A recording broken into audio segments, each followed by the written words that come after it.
ഈ ബൈക്കിലൊക്കെ ക്രൈസ് വന്നിട്ട് ബുള്ളറ്റ് പഠിക്കാനൊക്കെ പോയി അതൊക്കെ സക്സസ് ആക്കി പഠിച്ചെടുത്തു എന്നിട്ട് യാത്ര പോവുക വേറെ ലെവൽ. അതൊരു പണ്ടേ തൊട്ടുള്ള ആഗ്രഹമാണ് ഡ്രൈവിങ്.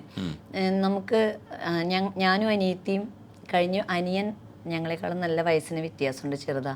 അപ്പം ഞങ്ങളുടെ വീട്ടിൽ പറഞ്ഞാൽ ഒരു ഏട്ടൻ വന്ന് അങ്ങനെ ആങ്ങളെ ഒരു മൂത്തയാളില്ല. അപ്പോൾ വണ്ടിയൊക്കെ ബാക്കി ഫ്രണ്ട്സൊക്കെ ചേട്ടൻ്റെ ബൈക്കിൻ്റെ പിന്നിലും സൈക്കിളൊക്കെ ഓടിച്ചിടുമ്പോൾ നമുക്ക് ഇങ്ങനെയുള്ള യാതൊന്നുമില്ല.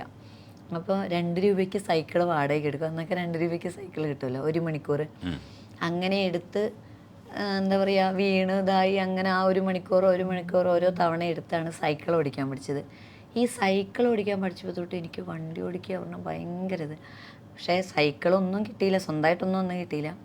പിന്നെ ഇവിടെ വന്ന് സ്കൂട്ടർ പഠിപ്പിച്ചു അവർ, ഹസ്ബൻഡ് സ്കൂട്ടർ വാങ്ങി തന്നു. പിന്നെ സ്കൂട്ടറിൽ പോകുമ്പോഴാണ് ചില പെൺകുട്ടികൾ ഇങ്ങനെ ചെത്തി ഇങ്ങനെ പോകുന്ന കാണാം ബുള്ളറ്റിലൊക്കെ.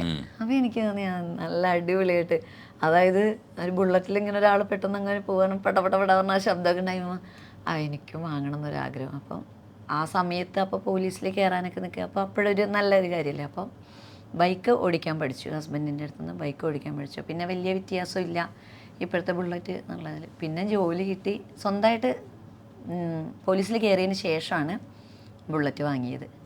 പിന്നെ ബുള്ളറ്റിനിങ്ങനെ യാത്രയൊക്കെ പോകും.